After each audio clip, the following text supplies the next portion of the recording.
Ok. Boa noite a todos. Hoje temos a presença do professor Eduardo Oliveira, né, e na nossa finalização do curso Astrovale Estelário, né, Bases da Astronomia utilizando software livre e Estelário. É o nosso curso de extensão universitária aqui. O professor Eduardo Oliveira, ele é doutor em farmácia e astrônomo amador. Hoje ele vem mostrar o setup que ele tem para fazer fotografias de céu profundo. Tá? Então, essa gravação é dedicada aos alunos do curso de extensão e é contigo, Eduardo. Lucas, quer dar alguma palavra, nosso bolsista, antes de começarmos? Boa noite, pessoal. Vou deixar pro Eduardo mesmo. Então tá certo. É contigo, professor. Joia. Boa noite, pessoal. Meu nome é Eduardo Oliveira. Eu sou professor do departamento de farmácia, né, da universidade, e astronomia é uma paixão, um hobby, uma atividade que me dá prazer, né? Só contextualizando um pouco, meu interesse por astronomia, eu acho que veio de um tio meu, que esse meu tio, ele tinha um telescópio, ele era uma pessoa que gostava muito de ciências em geral, e quando eu era moleque eu costumava observar a Lua no telescópio lá desse meu tio, e depois, já quando eu estava fazendo a graduação em farmácia, eu consegui comprar um refrator, um telescópio refrator, e então assim, eu tive interesse por astronomia praticamente a minha vida toda, mas em 2012, né, já depois de ter feito mestrado, doutorado em farmácia, já está trabalhando, eu descobri a astrofotografia, né? Então, o que eu vou falar hoje para vocês é mostrar um pouco do meu observatório. Eu moro no Guinda, né, que é a uns 6 quilômetros de Diamantina. O céu daqui ele é bem mais escuro do que o céu de Diamantina, por conta da iluminação da cidade, né? E aqui a gente tem um céu um pouco mais escuro. E então eu tenho um observatório aqui, que é basicamente uma casinha onde eu tenho aqui 2 pilares, onde tem o telescópio instalado, né? Ele tem um teto removível. Eu vou dar uma olhada aqui se a chuva parou ou não daqui a pouco, para ver se a gente tem como abrir o observatório, mas assim, talvez nem valha a pena, porque realmente a gente tem o céu hoje completamente nublado, né? Então, vou mostrar para vocês o equipamento, vou mostrar como é que eu controlo esse equipamento, tentar mostrar para vocês como é que seria a sequência, né, para iniciar uma sessão de astrofotografia. E aí eu deixo à vontade também para vocês, tá, irem perguntando, à medida que eu for falando, vocês podem ficar à vontade para me perguntar qualquer coisa, curiosidade, enfim, interagir aí com a gente da forma que vocês acharem melhor, tá bom? Eu vou agora, nessa fase em que eu vou estar me movimentando aqui por dentro, eu vou fechar minha câmera e meu áudio aqui e vou me conectar com o celular, porque é através da câmera do celular que eu vou estar mostrando para vocês o observatório. Ok, Tá certo? Então, vou só fechar aqui.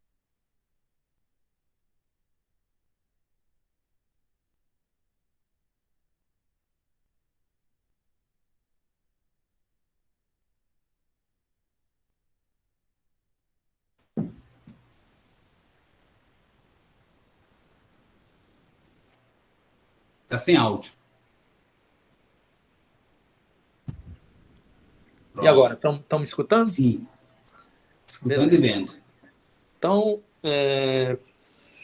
Uma dica para os presentes na sala clica no clipe oi? para colocar o professor em destaque na tela. Não para quem está aqui na sala. Tá dando certo? Sim. Tá bom. Acho que eu fechei minha câmera, não? Não. Tá ok. Tá Eu só ok. estou dando a dica para eles colocarem em destaque, Tá. né? Porque aí fica a tela aumentada. Ok. Então, pessoal, vocês estão vendo a porta do observatório? Sim. Beleza. Então, aqui é a porta, né? Eu tenho, depois da porta aqui, eu tenho o computador. Tem um quadro aqui atrás, que é meu também, eu gosto de pintar como Olavo. Um quadro que ainda eu não terminei, mas é uma espécie de uma magia desnuda, né? Mas, Sim. enfim, tem o computador aqui, e vocês estão vendo ali no cantinho uma porta, né? Então, assim, pessoal, na época do inverno faz muito frio, né? Como vocês sabem aqui em Diamantina. Eu morei muito tempo em João Pessoa, né, no Nordeste. Então, assim, eu particularmente sofro com esse frio. Então, a ideia foi fazer um ambiente de controle dos telescópios onde eu pudesse ficar aqui e abrir lá a área dos telescópios e não passar tanto frio, né? Então, Fica eu parecendo fico um aqui, estúdio, né? isso. Eu fico aqui na cadeira do computador, né? E aí, depois... bom, aí eu vou estar passando aqui para a área dos telescópios, tá certo? Então, essa aqui é a visão que eu tenho logo aqui colocado na porta, né, do observatório. Essa porta que divide essa antessala mais quente, né, a minha sala quente, e a área dos telescópios, tá bom? Vocês devem estar vendo aí dois pilares, né? Isso. Duas colunas aí. Essas colunas são bem robustas, que é para evitar todo tipo de vibração nos telescópios. A gente luta bastante contra a vibração, porque vibração significa borrar as fotos, né? Se eu tenho vibração no meu telescópio durante a aquisição das imagens, eu vou borrar as fotos. Então, esse pilar realmente ele ficou muito robusto, embora tenha ficado um pouco exagerado no tamanho, mas nesse caso é melhor pecar pelo excesso do que pela falta. A ideia que eu tive quando eu construí o observatório era ter dois equipamentos e poder operar os dois simultaneamente, né? Depois, eu acho que eu superestimei um pouco a minha capacidade, né, de operar dois setups ao mesmo tempo. E hoje o segundo pilar ele é ocupado pelo equipamento de um colega, um professor da UFMG lá em Belo Horizonte, o Luiz Duxmal, que também é astrofotógrafo. E ele deixou os equipamentos dele aqui, porque o céu dele lá não é bom. Ele tinha esses equipamentos num outro observatório que ficava em Oliveiras, mas teve um problema lá com a cúpula do observatório, que numa tempestade voou, os equipamentos dele pegou chuva. Eu falei, não, Luiz, traz para cá, que o céu daqui de Diamantina é bom. E aí ele trouxe e ele atualmente ele opera o equipamento dele lá de Belo Horizonte, né? Ele se conecta a um notebook que fica aqui no observatório e aí ele movimenta, faz aquisição, enfim, faz todo a sessão de astrofotografia de forma remota, tá bom? Pela internet. E professor, quando disse que colocou dois pilares, a intenção era o quê? Montar um refletor e um refrator? Ou... Eu ia tentar colocar um equipamento que pudesse fazer fotos de grande campo, então talvez só uma câmera na montagem equatorial com uma lente de 135 milímetros ou uma lente até de distância focal menor mesmo, 50 milímetros, para fazer fotos, né, de regiões amplos, extensas tipo... do céu. E o meu refletor para fazer fotos, né, de objetos do céu profundo, galáxias, nebulosas e tal. Mas isso dá para ser feito, entendeu? Só que, assim, na época... É o dobro do investimento, né? Eu também eu ia ter que ter outra montagem, até tem uma montagem aqui que dá para fazer esse tipo de coisa, eu poderia estar lá, mas assim, eu acho que o espaço está melhor aproveitado agora que o Luiz tem o equipamento dele, e assim a gente pode, às vezes a gente até fotografa a mesma região do céu com dois setups diferentes, combina as imagens, é um negócio bem interessante. Isso é bom. Bom, vou passar a descrever, então, o equipamento em si, né? O meu, depois o do Luiz. Então, vou tentar... aproveitar que a gente perguntou na tese, pergunta agora também as características desse pilar, profundidade. Tá. Então, assim, o pilar, no início, pessoal, quando eu comecei a fazer esse pilar, eu não sei se dá para ver aqui, essa parte mais estreita, é um tubo de 6 polegadas de PVC. Então a ideia era fazer só esse tubo de PVC, só que quando eu vi, ele estava vibrando muito, né? Aí eu falei pro mestre de obras, a gente vai ter que alargar o pilar. Ele tem uma sapata, ou seja, embaixo aqui do chão do observatório, ele tem uma sapata de 1 metro quadrado de concreto. E aí sobe esse tubo de 6 polegadas. E isso daqui são... E a essa profundidade largura do é de 1 pilar... metro também, não? Oi? O quanto que está enterrado? É 1 metro 1 metro. largo. 1 metro também de profundidade. É 1 metro de profundidade. A altura dele é um pouquinho maior do que 1 metro, eu acho. Talvez 1,10 m, mais ou menos. E a largura dele é mais ou menos uns 40 centímetros quadrados. Tá? Então, isso dá bastante estabilidade. Eu realmente nunca tive problema aqui com vibração nenhuma, nem nada disso, né? Daí aqui eu tenho até uma escadinha aqui, não sei se vai dar para ver assim, ó. Tem uma escadinha aqui que me ajuda às vezes. É de alvenaria também, hein? Oi? Alvenaria também, a escadinha? Alvenaria é uma escadinha para eu poder, às vezes, alcançar, né, alcançar aqui a parte mais alta do setup. Bom, o que eu tenho aqui, pessoal? Eu tenho um HIT Chrétien, né? Esse telescópio é um telescópio de design, a gente chama de HIT Chrétien. O HIT Chrétien, ele é um refletor com superfícies hiperbólicas. Então, ele tem um espelho primário hiperbólico e um espelho secundário hiperbólico. Vou tirar aqui a tampa do telescópio para ver se dá para mostrar para vocês. Ou seja, ele é um refletor, gente, só que ao invés de usar espelho parabólico, ele usa espelho hiperbólico, né, professor? Isso. Então, vocês devem estar vendo aí um espelho lá no fundo, né? Ele tem esse suporte aqui, essa aranha para o espelho secundário. Então, basicamente, a luz, pessoal... Opa, não sei se... A luz, ela entra, ela bate no fundo do tubo, no espelho hiperbólico. E aí o espelho hiperbólico concentra a luz no espelho hiperbólico secundário, que está aqui na frente, e ela é refletida de volta para o furo que está no centro do espelho primário. Então, o espelho primário ele tem um orifício, né, por onde vai passar a luz que vai formar a imagem na câmera principal do telescópio. É o mesmo desenho, depois vocês olham lá, o Hubble, né, o telescópio espacial Hubble, ele tem esse mesmo desenho óptico. O Hubble é um HIT Chrétien também. Só que o Hubble tem um espelho de 2,4 metros, se eu não me engano, 2 metros e pouco. E o meu tem um espelho de 20 centímetros de diâmetro. Né? Então é uma miniatura do Hubble, digamos assim, o filhote Bom, aí o que a gente tem? Além do telescópio principal, eu tenho esse telescópio aqui que está montado em cima dele, né? Então, vocês estão vendo aqui um telescópiozinho branco, né? Um refrator, esse é um refrator acromático, um refrator simples. E aqui a gente tem uma câmera, que é a câmera de guiagem, né? Depois a gente vai falar um pouco mais sobre essa questão da autoguiagem. Para que serve a autoguiagem? Então, a gente tem esses dois telescópios. Eu tenho acoplado ao telescópio de guiagem a câmera de guiagem. Tá? Eu não falei um pouco sobre as vantagens, né, do HIT Chrétien, né, de um telescópio com esse design, né, de ter superfícies hiperbólicas. Qual é a diferença desse telescópio, por exemplo, para um refletor newtoniano?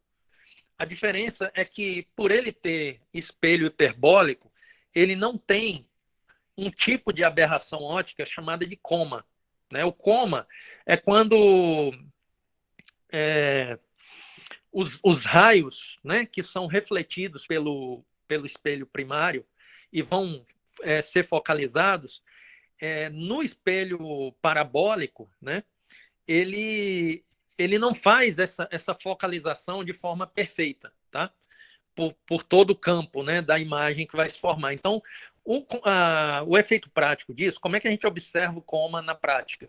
Na prática, nas imagens de espelhos newtonianos sem correção de coma, sem uma lente que possa corrigir esse efeito, você vai ver as estrelas lá nos cantos da imagem com um formato assim de uma vírgula, ao invés delas serem redondinhas, pontuais, elas vão formar uma espécie de uma vírgulazinha. Então, acaba degradando, né, a imagem. Então, o Ritchcretien, ele tenta corrigir um pouco esse tipo de aberração. Posso perguntar uma coisa rapidinho? Sim. Telescópio que você falou que acho que tem software para analisar e corrigir a imagem? Como é? Desculpa. Não entendi. É esse tipo de telescópio que você acabou de falar que precisa de tipo, uns programas tudo mais para corrigir essa imagem, para você conseguir entender e analisar? Sim, o professor vai falar dessa parte já. Não, tem dois telescópios, sim. Um é de autoviagem e outro é de aquisição das imagens. Mas você está perguntando se é esse tipo de telescópio que precisa de um software para corrigir a imagem? Foi essa a pergunta?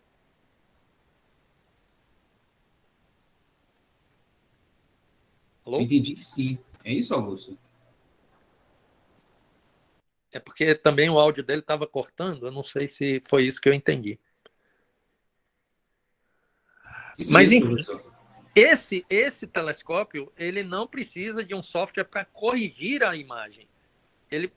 Qualquer telescópio usado para astrofotografia vai precisar de softwares para processar as imagens adquiridas, para combinar elas, para fazer a calibração, né, enfim, para vários processos de formação da imagem, depois de processamento. É como se fosse assim, a parte... Antigamente, né, quando se usava câmera analógica com filme, você fazia as fotos e depois você tinha que revelar as fotos, não é isso? Então, hoje, na era digital, você também tem a aquisição das imagens e você tem o processamento digital dessas imagens. Por exemplo, um fotógrafo convencional, né? Um fotógrafo, ele tira as fotos, depois ela leva ela para o Photoshop ou para o Lightroom para fazer os ajustes da imagem, né? Então, no nosso caso, da astrofotografia, a gente também tem uma fase de processamento da imagem que envolve a calibração dos frames, envolve a integração, envolve o alinhamento, envolve uma série de processos para você formar a imagem final. Tá? Eu vou falar disso mais... Quando a gente for para o computador, fica mais fácil de eu explicar essa parte. Agora, professor, sua imagem caiu, talvez está num ponto que a internet é fraca. Ah, tá. Aí, voltou. Voltou? Ok, estamos vendo. Tá dando um aviso de bateria fraca aí. Então eu vou acelerar um pouco aqui para ver se eu mostro o setup e volto para o computador, tá certo? Ok. Então vamos lá.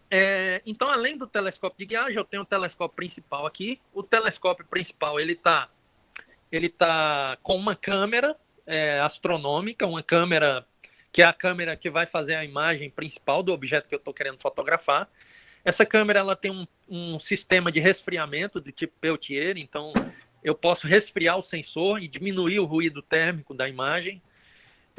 E ela é monocromática, então ela é uma câmera que faz fotografia preto e branco só, ela não faz fotografia colorida, né? A maioria dos astrofotógrafos, eles preferem câmeras preto e branca, porque essas câmeras elas têm uma sensibilidade maior do que as câmeras coloridas, né? Então, depois, quando a gente for ali para o computador, eu vou explicar para vocês por que isso é verdade, né? Por que uma câmera colorida ela tem uma sensibilidade sempre menor do que uma câmera monocromática. Então, para a gente poder fazer fotos coloridas com a câmera monocromática, eu tenho aqui na frente esse equipamento aqui, que é uma roda de filtros. Aqui eu tenho filtros vermelho, verde, azul, também tenho filtros de banda estreita para captar hidrogênio ionizado, oxigênio ionizado e enxofre ionizado, né? Mas os filtros de banda larga são os filtros de luminância vermelho, verde e azul. Então, quando eu vou fazer uma foto, pessoal, se eu quiser a informação de cor, eu vou ter que fazer fotos com o filtro vermelho, depois fotos do mesmo objeto com o filtro verde e depois fotos com o filtro azul. E depois combinar digitalmente essas fotos, tá certo? O RGB, né? O RGB, exatamente. A gente chama LRGB no nosso caso, porque a gente usa ainda o filtro de luminância, que é um filtro que passa todos os comprimentos de onda. Ele não filtra nada, na verdade. Como se fosse, né? O branco, entre aspas. Isso. Ele, na verdade, só corta o infravermelho, né? Ele corta o infravermelho, mas ele deixa passar toda a informação de luminância. Eu tenho um focalizador aqui, um motor para fazer foco, né? Até estava lembrando, Olavo, na sessão, foi na terça, né? Que a gente tentou fazer a aquisição de uma imagem que abriu uma brechinha no céu. eu não fiz foco, né? Então, assim, um pouco daquela imagem Aquela aberraçãozinha. era falta de foco mesmo, porque eu pulei essa Entendi. etapa, entendeu? Então, o que mais, pessoal? A gente tem aqui a montagem, né? Essa talvez seja a parte mais importante de todas, né? Que é a montagem equatorial sobre a qual o telescópio repousa e que faz todo o apontamento do telescópio, faz o acompanhamento do objeto que você quer fotografar. Então, essa montagem equatorial, ela tem que estar com o eixo de ascensão reta dela alinhado com o polo sul celeste.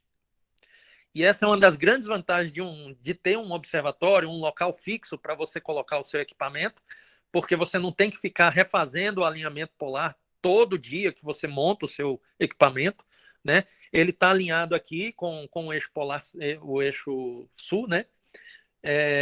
E eu não preciso estar fazendo todo dia esse alinhamento, né? Eu preciso checar esse alinhamento a cada 6 meses, mas assim, não move, né? Se ninguém vier aqui e der um safanão aqui no telescópio, ele vai ficar alinhado sem problema, tá certo?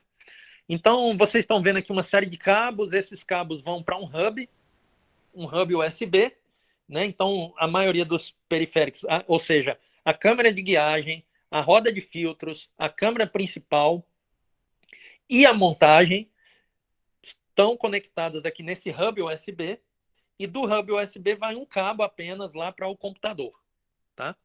Então, o computador ele vai ser capaz de controlar a aquisição da câmera de guiagem, a aquisição da câmera principal, a roda de filtros e a montagem, tá? Então, essas coisas me permitem fazer a fotografia. Eu vou mostrar brevemente aqui o outro equipamento, né? Que é o equipamento do professor Luiz. A montagem é exatamente igual à minha, é uma montagem da Astrophysics. Essa montagem realmente é uma montagem assim, muito boa, ela não dá dor de cabeça, ela tem um acompanhamento muito bom, ela tem uma precisão de guiagem excelente. Ela chegou a custar quanto? Essa montagem ela custa $5.490, né? É uma montagem assim, realmente muito cara. Por isso que eu falei, eu tinha uma montagem antes, eu vendi a minha montagem, juntei dinheiro para poder comprar essa montagem, né? Porque realmente, assim, a montagem é o que vai dar paz de espírito para um astrofotógrafo, realmente, entendeu? De você não ter que ficar lutando contra a sua guiagem, é realmente a parte, por isso que eu digo, a parte mais importante. Então, você sempre deve comprar a montagem mais precisa e exata que seu dinheiro conseguir comprar, porque vale a pena, sabe? Aqui ele tem um refrator, é um refrator apocromático, então um refrator que tem uma correção de aberração cromática praticamente perfeita, esse telescópio. Até brinquei na sessão da terça, esse telescópio aqui está para o mundo dos telescópios como a Ferrari está para o mundo dos carros, né? Então, assim, ele é um telescópio da marca Takahashi, né? Então, ele tem, assim, uma reputação de ser um telescópio realmente fantástico em termos de refrator, né? E o resto é a montagem equatorial que ele tem. A gente, na aula de telescópios, a gente falou sobre apocromáticos. Isso, os apocromáticos são esses telescópios, né, pessoal, que têm vidros especiais de baixa dispersão e que conseguem fazer a correção da aberração esférica, que é um tipo de aberração óptica onde os vários comprimentos de onda da luz não são focalizados no mesmo ponto, né? Então, isso causa cores espúrias na sua imagem. Esse telescópio ele tem, além de lentes com elementos de baixa dispersão, ele tem uma outra lente aqui embutida, né, no sistema óptico dele, que faz a correção de coma, né, astigmatismo, enfim. Esse telescópio ele realmente não tem nenhuma aberração óptica, né? Ele é oticamente assim perfeito mesmo, né? Um telescópio realmente muito bom. E a câmera dele é uma câmera CCD também, monocromática. Aqui a gente vê a roda de filtros. A diferença da câmera dele para a minha é que a câmera dele tem um sensor bem maior, então ele consegue pegar uma área bem maior do céu do que o meu, até porque o telescópio dele tem uma distância focal bem menor do que o meu, então já pegaria uma área maior do céu, mas o sensor dele é maior também, e ele tem uma capacidade de resfriamento do sensor bem maior do que a minha também. Tá? Então aqui ele chega a menos 30 graus fácil no sensor da câmera dele. Tá bom? E para o lugar que está é ótimo, né? Porque ele montou isso em Belo Horizonte originalmente, né? Isso, foi. Então lá a temperatura típica dele é maior que aqui na região, né? Então, Aqui eu acho que ele fotografa sempre a -15, eu acho, né? A temperatura que ele normalmente escolhe para fazer as fotos dele. Tá? Vou mostrar aqui, não sei se vocês estão vendo ali o teto, né, do observatório aqui é de madeira, é um teto bem pesado, eu fiz essa besteira, talvez eu tivesse que ter feito em alumínio esse teto. Ali tem uma trava, né? Então eu destravo ali, destravo aqui, tá? E empurro o teto para lá, né? Para a direção. O teto vai ficar sob a laje onde eu tô lá, tá bom? Pessoal, eu acho que eu vou passar para o computador. Tudo bem? vai empurrar o teto ou não tem jeito? Deixa eu dar uma olhada aqui como é que tá o céu. Porque da outra vez a gente não viu o teto sendo empurrado, pode ser interessante esse registro. Não vai rolar. Não vai rolar, tá porque ainda está nublado, né? chuviscando. Então não. Fica para o futuro, então. Tá? Eu vou fazer o seguinte, eu vou passar ali para o computador para mostrar o resto da... Ok.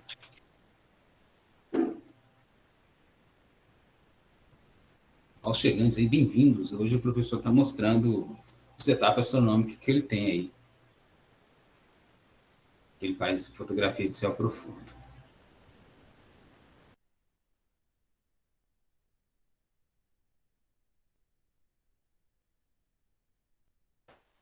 E Lilian, hoje eu estou em Pompéu. Uai, olá, você vai para aí quando eu não tô, que tristeza. O céu aí tá bonito, né? Hoje está sensacional. Eu peguei uns 30 graus na estrada, aqui está quase 20 e tantos. Você tá... Hoje o céu está bacana. Céu. Aqui o céu é Você sensacional. tá com céu aí? É sério? O céu tá aberto aí? Sim. Ó.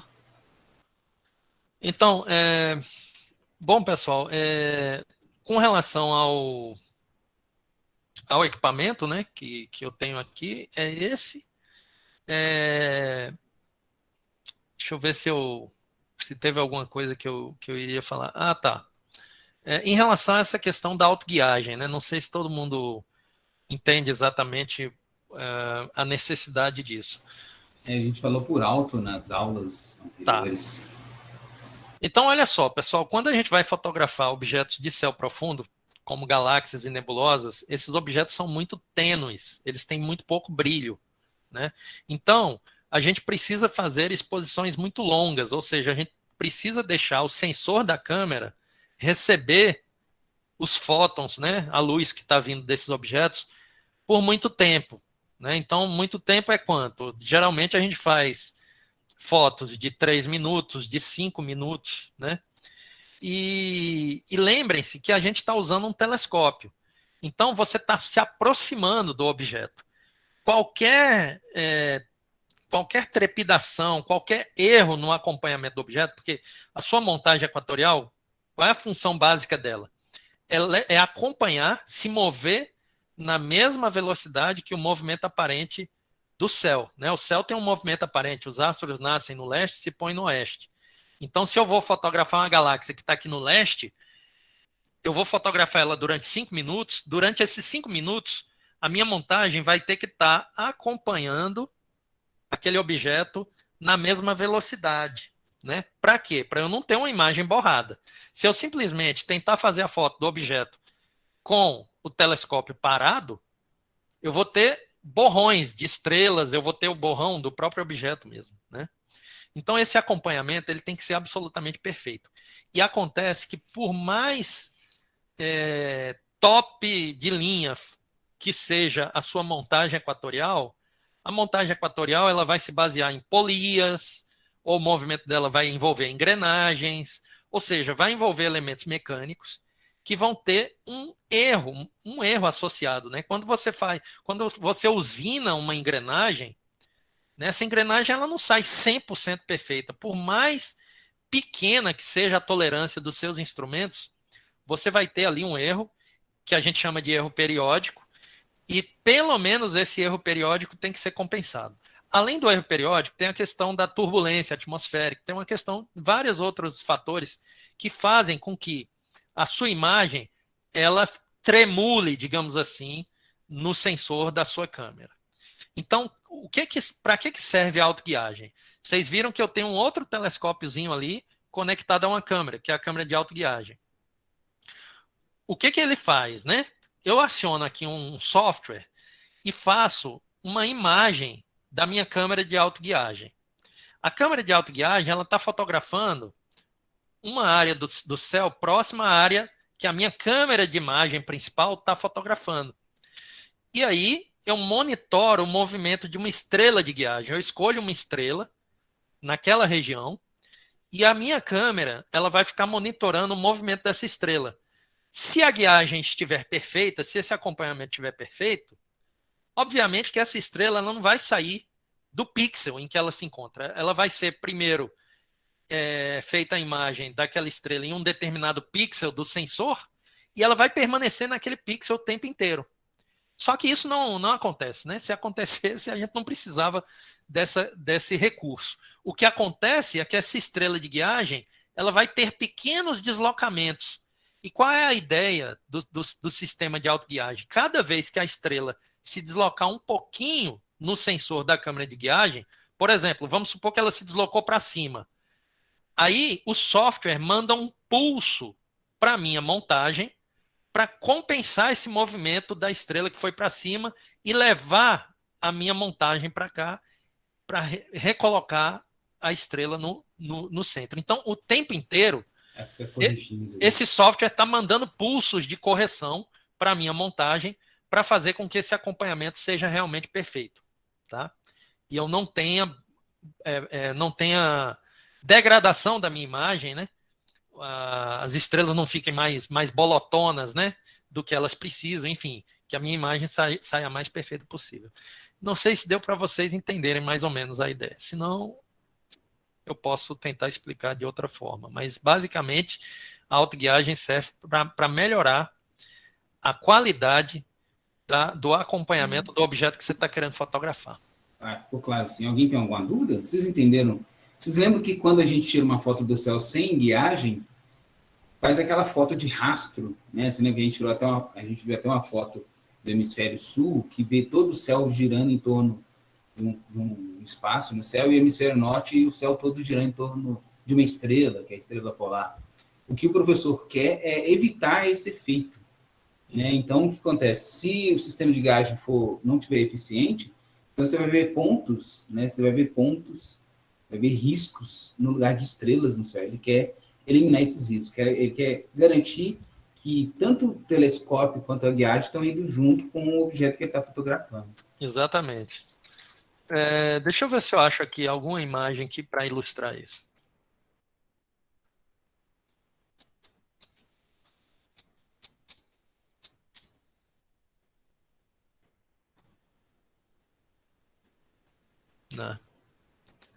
Não tô.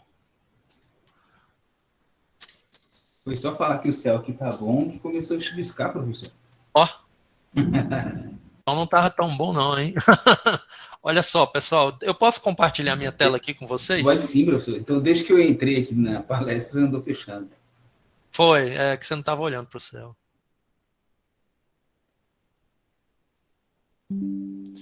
Olha só, pessoal, não sei se vocês estão vendo a minha tela aí. Sim. Você está vendo o meu cursor mexendo aqui, a mãozinha? Sim. Então, isso daqui, pessoal, é a foto de um aglomerado estelar e de uma péssima guiagem, tá certo? Então, vocês estão vendo, cada tracinho desse aí que parece um pingo de chuva, seria uma estrela, tá certo? Seria uma estrela. Então, isso daí é o efeito que uma guiagem terrível, péssima, causa na imagem, tá certo?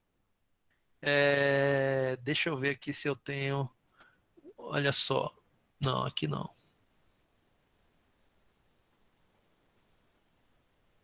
Mas acho que aquele exemplo ali deu para ver bem, né? Isso daqui seria eu tentar fazer uma foto sem autoguiagem, né? Uma foto de longa exposição sem autoguiagem. Eu ia conseguir ver, né? Eu não ia conseguir ter estrelas pontuais. Eu ia ter riscos de estrelas assim, tá certo? Às vezes a gente vê isso, Ok. às vezes a gente vê isso em fotos de cometa, né? O cometa está no foco e as estrelas estão como riscos. Mas aí é outro problema, que é porque o cometa ele tem uma velocidade que é diferente da velocidade sideral. Como o cometa é um objeto que está se movendo rápido no sistema solar, ele se move muito mais do que as estrelas que estão no fundo. Então, quando você acompanha com perfeição o cometa, as estrelas vão ficar borradas. E se você acompanhar com perfeição as estrelas, é o cometa que vai ficar borrado. Então, é muito difícil você fazer fotos de cometas onde nem as estrelas, nem o cometa estejam borrados. Quando isso acontece é porque a pessoa fez duas fotos. Bom exemplo. Duas fotos. Uma foto onde ela acompanhou perfeitamente as estrelas, e aí as estrelas saíram pontuais, e aí ela combinou com a foto onde ela fez o acompanhamento do cometa, mas que as estrelas estavam borradas. Né? Aí ela combina digitalmente isso e a foto sai joinha. Tá joia? Bom, eu vou mostrar para vocês agora, pessoal. Teve alguma coisa que eu falei que eu ia explicar para vocês quando eu viesse para cá que ficava melhor. Eu acho que era Tem a ver alguma coisa do processamento, né? autoguiagem, não? Com autoguiagem. Comparação da autoguiagem com... Ah, tá. E eu acho que também do processamento, né? Que alguém perguntou se o telescópio... corrige, né? Isso. Então, pessoal, eu vou mostrar para vocês aqui agora os softwares e mais ou menos a sequência que eu estaria executando, a sequência de passos que eu estaria executando se o céu tivesse bom para a gente fazer uma imagem, né? Então, a primeira coisa que eu normalmente faço é conectar a minha montagem, né? É ligar a minha montagem e conectar, fazer a conexão da montagem com o computador.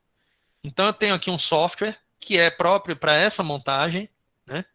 Ele veio, esse software, ele veio com a minha montagem equatorial, chama Astrophysics Command Center, porque a montagem é de uma empresa chamada Astrophysics. E aqui eu clicaria aqui em Connect, né? E aí eu estabeleceria o quê? A conexão com a minha montagem, tá? Eu tenho aqui uma forma também de observar, pessoal, o telescópio, ou seja, isso daqui, se eu tivesse conectado na montagem, né? Eu realmente não liguei a montagem, porque a gente não vai ter como abrir o observatório. Mas se eu tivesse com a montagem ligada e tivesse conectado realmente a minha montagem, a gente ia estar vendo uma imagem do telescópio aqui em tempo real, da posição em que ele está, e sempre que eu desse um comando para movimentar o meu telescópio, essa imagem ia estar atualizada em tempo real com a posição em que o telescópio estaria apontado no céu, tá? Agora não dá porque o teto está fechado e ele pode esbarrar no teto na posição que ele fica aí. Isso, ele poderia esbarrar no teto, exatamente. Mas esse seria o primeiro software que eu iria acionar. Eu iria conectar a minha montagem, né? Ela ia aparecer aqui conectada e ela ia começar o acompanhamento sideral, ou seja, os motores lá da montagem iam ser acionados para que a montagem começasse a se movimentar na mesma velocidade aparente que o céu está se movimentando, né? Então, por exemplo, se eu apontasse para uma estrela, o telescópio, a estrela ia permanecer no meu campo de visão o tempo inteiro como se ela tivesse parada. Por quê? Porque o telescópio está acompanhando a estrela no movimento aparente dela, né? Então, basicamente, esse software aqui, ele serve somente para isso, para eu estabelecer a conexão da montagem com o computador, né, para o computador passar a ter controle sobre a montagem. Aí eu iria minimizar essa janela. E ele ele só segue, não é um go-to, não, né? Ele não vai até, não, né? Ele só... Ou ele localiza e vai até o ponto. Esse software aqui, ele não é usado para fazer os comandos de apontamento do telescópio. Não. Os comandos de apontamento do telescópio eu faço no outro software, que é o software de aquisição de imagens. Por quê?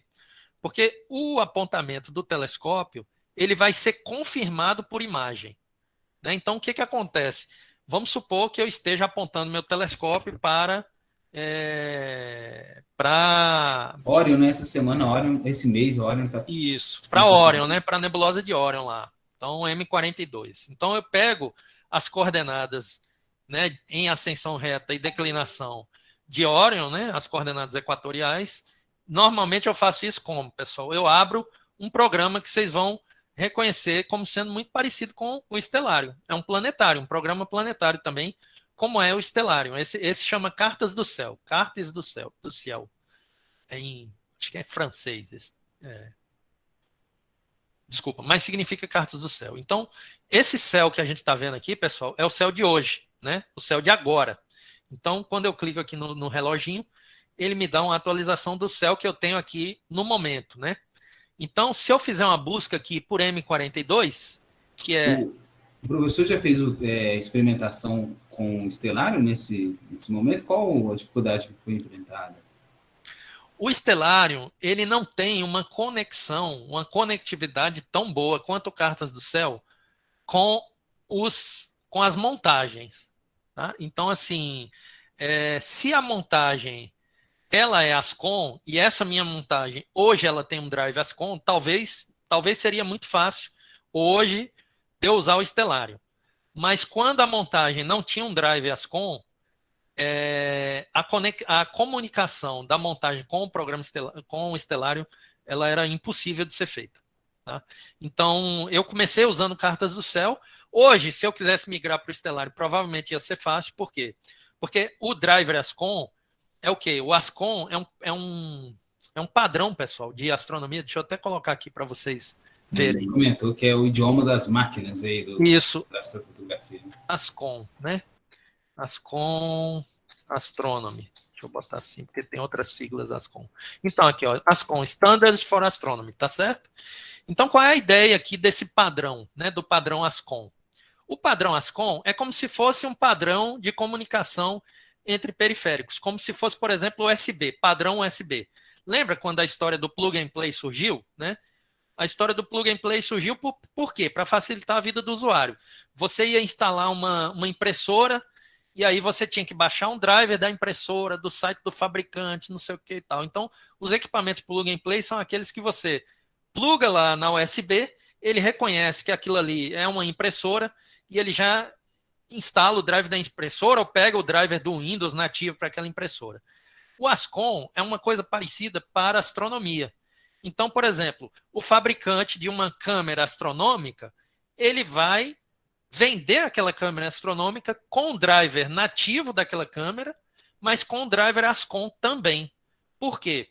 Porque se eu quiser controlar a câmera astronômica por um programa de imagem de terceiros, que não é do fabricante daquela câmera, é só eu instalar o driver Ascom, porque esse programa de terceiros, com certeza, ele vai se comunicar com a câmera de imagem utilizando esse padrão, que é um padrão que toda a indústria de equipamentos astronômicos usa.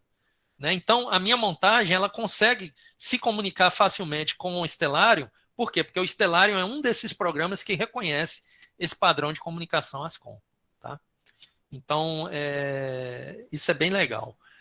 Mas como eu comecei usando o Cartas do Céu, eu já estou absolutamente familiarizado com o Cartas do Céu, eu não tenho nenhuma vontade de passar para o Stellarium, muito embora a interface do Stellarium seja muito mais bonita, muito mais legal. Né? E está evoluindo, O Stellarium está cada vez melhor. O céu que a gente vê no Stellarium é muito mais bacana do que esse daqui, né? Bacana assim, ele é mais bonito, né, gente? Bonito é uma coisa assim que também é relativa, né? Relativo. Dizem que a beleza está nos olhos de quem vê, né? Eu acho o Cartas do Céu bem bacana também. E ele também é livre e ele também é muito bem atualizado, né? Então, assim, ele me atende bem. Mas vamos lá. Se eu quisesse fotografar M42, eu ia buscar aqui, né? M42 é o código do catálogo Messier para a nebulosa de Orion. Eu posso também buscar aqui pelo nome comum do objeto, né? Eu poderia colocar aqui tem Orion, né? Deve ter aqui, olha lá, ó, Orion Nebula, né? Pronto. Aí eu busco aqui e eu achei, M42 está nascendo agora aqui no leste, né? Então, quando eu clico aqui em cima de M42, pessoal, abre uma caixinha de diálogo, mais ou menos parecido com o que tem lá no Stellarium, e eu encontro aqui, né, as coordenadas em ascensão reta e declinação para a nebulosa de Órion. Então, a nebulosa de Órion, como todo objeto, né, que está no céu, tem um endereço no céu, né? E esse endereço em coordenadas equatoriais é 5 horas e 35 minutos e 16,5 segundos em ascensão reta e menos 5 graus e 23 minutos e 23 segundos de declinação. Se eu conheço esse endereço aqui, eu posso usar a minha montagem para dar um comando, né, para ir para Órion, para apontar para Órion. Então eu uso um outro software chamado Astrophotography Tool, que é o software que vai controlar o apontamento da minha montagem e a minha câmera de imagem, né? Então aqui é onde eu faço a minha imagem, né? Nessa região aqui eu observaria a imagem. Então eu usaria aqui essa ferramenta PointCraft aqui e transferiria lá aquelas coordenadas de ascensão reta e declinação para cá e apertaria esse botão Go To++.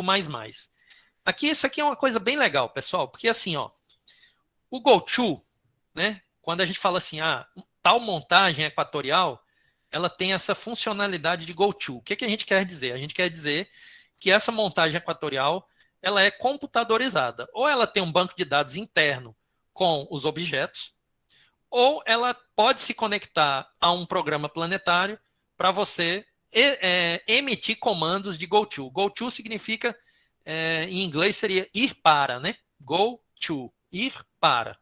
Então eu quero que o telescópio que ele vá para Órion. Então eu colocaria as coordenadas aqui e apertaria Go To++. O Go To++ é um Go To, digamos assim, melhorado, né? Não é simplesmente um Go To, porque quando você faz um Go To, o que pode acontecer? Seu telescópio vai se movimentar, buscar aquele objeto. Mas pode ser que ele erre o apontamento do objeto, ou seja, que ele não coloque aquele objeto no centro do seu campo de visão. E por que ele não faria isso? Bom, talvez porque o seu alinhamento polar, o alinhamento com o polo sul celeste, não esteja absolutamente perfeito, né? E aí ele vai ter um erro de apontamento. Pode ser também que a sua hora no seu computador não esteja exatamente a hora exata, né? E aí ele vai ter um erro de apontamento. Pode ser que tenha muita turbulência atmosférica, e aí também ele tem um erro de apontamento. Então, se houver um erro de apontamento, o Go To++ ele faz o seguinte, ele manda o telescópio para aquela região. Quando o telescópio chega aonde ele acha que está Órion, ele faz uma foto daquela região. Então ele faz uma foto e ele compara com catálogos, né? Quais ele tenta determinar através de catálogos que estão instalados aqui no computador, comparando o padrão de estrelas daquela foto com o padrão de estrelas dos catálogos, ele vai conseguir determinar as coordenadas, ascensão reta e declinação daquele local onde o telescópio está apontado. Então, se Órion não estiver ainda no campo, né, porque ele teve um erro de apontamento, ele vai determinar quantos minutos de arco em ascensão reta e declinação ele vai ter que mover o telescópio para colocar Órion exatamente no campo, no centro do campo do telescópio. E ele faz isso de forma automática. Eu fico imaginando antigamente, né, antes desse sistema computadorizado todo, como que era fazer astrofotografia, né? Eu peguei esse sistema, porque assim, antes eu não sabia usar essa funcionalidade, né? Eu realmente não sabia o que era plate solve, eu não sabia que eu tinha que instalar os catálogos, eu não sabia quais eram as configurações da câmera que iam me dar um plate solve adequado, enfim, eu estou simplificando aqui, mas tem uma série de parâmetros por trás disso tudo para fazer com que a coisa realmente funcione. Mas o que eu fazia? Eu tinha uma buscadora laser no telescópio. E aí eu mandava, por exemplo, para uma estrela, né, para fazer foco. Então mandava lá para Alfa do Centauro. E aí, quando eu olhava aqui, Alfa do Centauro não estava na minha tela. Eu fazia uma imagem, cadê Alfa do Centauro? Não estava. Aí eu ia lá no telescópio, eu acionava o meu laser, o laser apontava para o céu, aí eu ia ver que o telescópio, de fato, não estava apontado exatamente para Alfa do Centauro, ele estava um pouquinho mais para a direita. Aí eu mandava um comando para com o laser ligado, eu ia movimentando o telescópio até que o laser chegasse em Alpha Centauri. Aí eu voltava aqui para a sala, fazia uma imagem para confirmar que Alpha Centauri tinha aparecido aqui no campo, né? Então, assim, é mais trabalhoso, né? Mas é assim que, assim, quando você não tem um equipamento fixo, quando você tem que montar todo dia, quando você não tem um software que faça plate solve, é assim que se faz, pessoal, é apontando mesmo, ou usando uma buscadora, que é uma lunetinha, né, pequenininha, com um campo maior, você vai lá, olha e vai movimentando o telescópio, tá? Bom, mas então, eu mostrei para vocês como é que eu faço a conexão da montagem, né?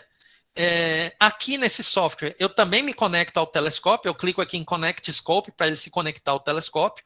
Antes de eu dar esse comando GoTo, esse software tem que também estar conectado com a minha montagem equatorial, né? Então, eu clico aqui em Connect Scope e aí ele vai conectar com a montagem.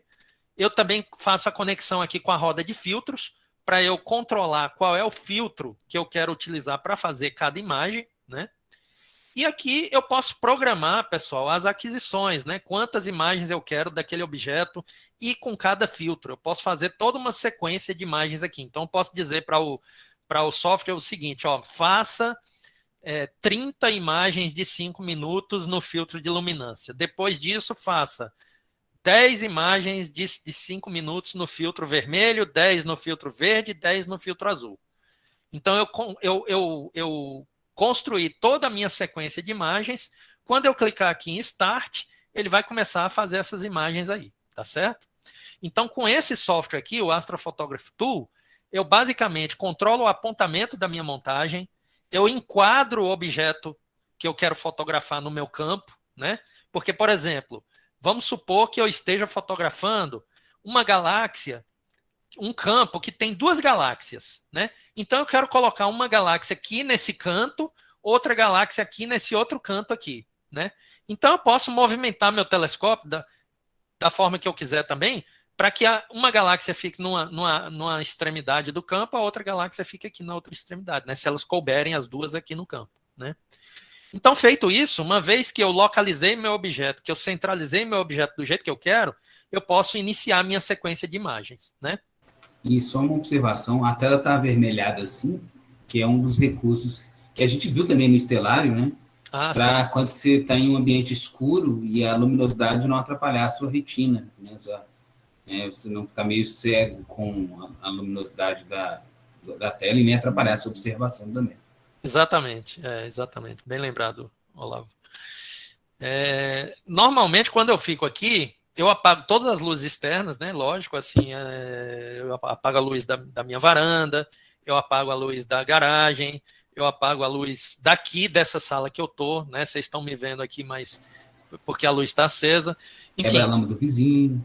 Eu não chego a quebrar a lâmpada do vizinho porque eu já falei com os vizinhos, quando a gente instalou luzes aqui no condomínio, que eu queria instalar interruptores nos postes. Então, os postes, pelo menos os que estão aqui próximo da minha casa, eles têm interruptores. Se tem lua nova eu vou fotografar, eu corro lá e desligo os postes, né? Ótimo. Vou sugerir isso no meu quarteirão. Pois é. Bom, eu não sei se o pessoal vai ser tão compreensivo, né? Porque aqui, assim, muita gente falou, mas a gente vai ter que ficar no escuro. Eu falei, não, mas é só os dias de lua nova, assim, raramente. Uma noite ou outra, né? Uma noite ou outra, tá? Eu fui levando na lábia, os caras concordaram, mas é complicado. E aí, pessoal, a única coisa que eu não falei para vocês sobre é a questão da autoguiagem, né? Então, assim, tem um outro software, que é esse daqui, é o PHD Guiding, que ele... Deixa eu ver se eu consigo fazer uma simulação. Esse aí já está conectado àquele telescópio secundário, né? Isso, está conectado ao telescópio secundário, exatamente. Ele tem aqui um wizard aqui que eu posso simular aqui. Peraí, vamos ver aqui. Simulator, vamos botar aqui Simulator. Vamos botar... Ok.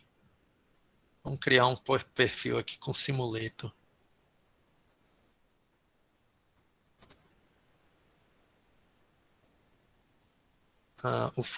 Ele está perguntando aqui a distância focal do de guiagem. Da sua simulação. É.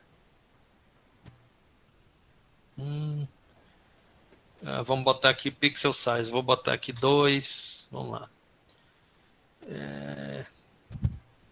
Vou botar aqui simulador. As mesmas características que você tem em real aí. As mesmas características? Ou algo fora? Eu estou colocando aqui qualquer coisa, só para ele me dar a possibilidade de eu conectar aqui. Vamos lá. Peraí. Aí, pessoal, por exemplo, eu posso aqui, eu estou simulando aqui a obtenção de uma determinada imagem, né, da minha câmera de guiagem. Então, isso daqui seria como se eu estivesse vendo uma imagem do céu, da área do céu que aquele meu telescópiozinho branco está pegando. Tá certo? Só que, por alguma razão, ele não está me mostrando nenhuma estrela aqui. Eu não estou vendo nenhuma estrela de guiagem. Eu acho que eu tenho primeiro... Você chegou a colocar as coordenadas do objeto aí? Não, mas eu acho que não é nem por só isso. Simularia. É porque eu não fiz os darks. Deixa eu fazer aqui uma biblioteca de dark. 1 até 2 segundos aqui, só de 1 até 2, com uma exposição de 2 segundos. 5. Vamos lá, vamos tentar fazer isso. Ele vai tentar fazer aqui uma foto do nada, né? Uma foto do nada, exato, para tirar o ruído, olhar o ruído. O ruído da imagem da câmera de guiagem. Talvez seja isso, não sei.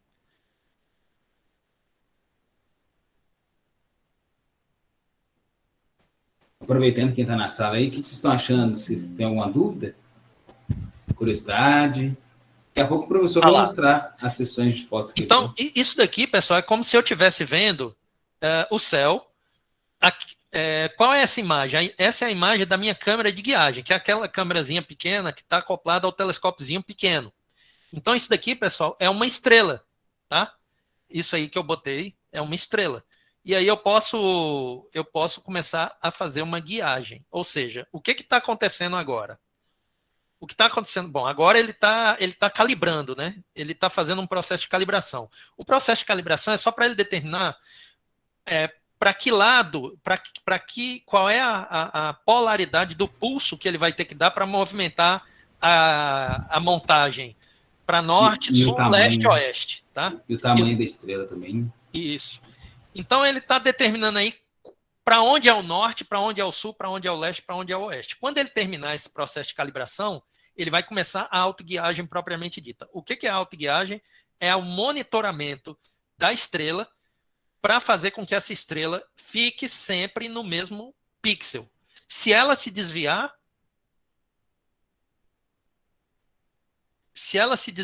ele vai mandar um comando. Olha lá. Agora a gente começou aqui a guiagem. Deixa eu aumentar aqui que vocês vão ver. Veja bem, o que a gente tem aqui. Vocês estão vendo. Do lado aqui é uma espécie de alvo, né? Alvo, daqueles alvos de arco e flecha, tá vendo? Então, vocês estão vendo os pontinhos azuis que estão começando a popular esse alvo? Sim, eu vejo mais o vermelho. O vermelho, pronto. O vermelho, ele está se movendo. O vermelho é o quê? É aonde a minha estrela de guiagem ela está. Então, o vermelho está variando, não é? Às vezes ele está mais para a direita, às vezes ele vai mais para a esquerda, às vezes ele vai mais para cima, às vezes mais para baixo. Isso é o quê? É a variação na posição da minha estrela de guiagem, tá? E aqui em cima, cada vez que vocês estão vendo uma barrinha dessa vermelha no gráfico, é um pulso que está sendo mandado para a montagem para retornar a estrela para o centro desse alvo, tá? Então, a ideia é que essa estrela tem que estar sempre o mais próxima possível do centro do alvo. Por quê? Como pode sair desse alvo para não borrar? Então, porque ele que está fazendo isso. Ele que está mandando os pulsos, né, de correção para a minha montagem para retornar essa estrela para o centro. Então, cada vez que ela se afasta, ele dá um pulso de guiagem. cada barrinha vermelha dessa aqui foi um pulso que foi emitido em declinação, e cada barrinha azul dessa aqui foi um pulso que foi emitido em ascensão reta para tentar retornar essa estrela aqui no centro. Tá? Mas ela está se desviando apenas 0,5 segundos de arco. É muito pouco, ou seja, essa estrela, ela para todos os propósitos práticos, ela está fixa realmente. Né? Se uma estrela ela varia até 1,5 segundos de arco, ela, dependendo da sua escala de imagem, ela não vai degradar a sua imagem. Né? Mas um desvio de 2, de 3 segundos de arco, você já começa a notar que as estrelas da sua imagem, elas não estão mais pontuais, elas já começam a ficar umas bolotinhas mais gordinhas, entendeu?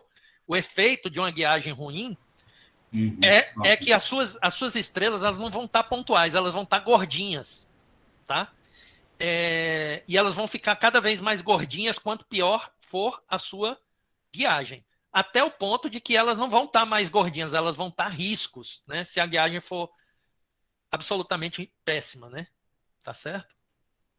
Então, esse gráfico aqui, ele mostra, né? A linha azul é o eixo de ascensão reta, a linha vermelha é a posição da estrela de guiagem em declinação. Então, se a estrela estivesse absolutamente parada, essas linhas seriam linhas horizontais coincidentes aí na região aqui de 0 segundos de arco, né? Seria flat, completamente reta, né? O fato dela estar subindo e descendo um pouquinho está refletindo o quê? Os erros de guiagem ou as condições de sim, ou seja, a turbulência atmosférica. Mesmo que a montagem fosse perfeita, mesmo que o acompanhamento fosse absolutamente perfeito, você ainda ia ver essa estrela dançando. Por quê? Porque a gente tem a turbulência atmosférica, né, e os problemas de refração que essa turbulência causa. Então, essa estrela ela sempre vai estar dançando um pouquinho. Né? Ou seja, você sempre vai ter uma degradação, mesmo que mínima na sua imagem, causada pelas suas condições de observação. Se você está num céu muito poluído, num lugar muito quente, que tenha muita turbulência atmosférica, a sua imagem vai ser pior do que se você estiver num lugar com o céu mais tranquilo, com menos turbulência atmosférica, mais frio. Né? Por isso que Diamantina é muito bom, né? Porque a gente tem no inverno aqui é frio. Sim, eu comentava que ocasionalmente você recebe visita de astrofotógrafos, né, para aproveitar o céu de Diamantina, né? Sim, com certeza. Tem um astrofotógrafo que o cara é muito fera. Ele já tem várias. Existe um concurso, pessoal, que é da NASA, de um site da NASA chamado APOD, né? Astro Picture of the Day, ou Astrofotografia do Dia. Então, todo dia uma pessoa ligada à NASA, na verdade ele trabalha numa universidade lá nos Estados Unidos, mas ele é ligado à NASA e ele é responsável por escolher essa foto astronômica do dia. O Roberto Colombari, que é esse colega lá de Belo Horizonte, ele deve ter aí já uns 30 apods aí na carreira dele, né? Ele colabora em termos de processamento de imagem com gente assim do mundo inteiro.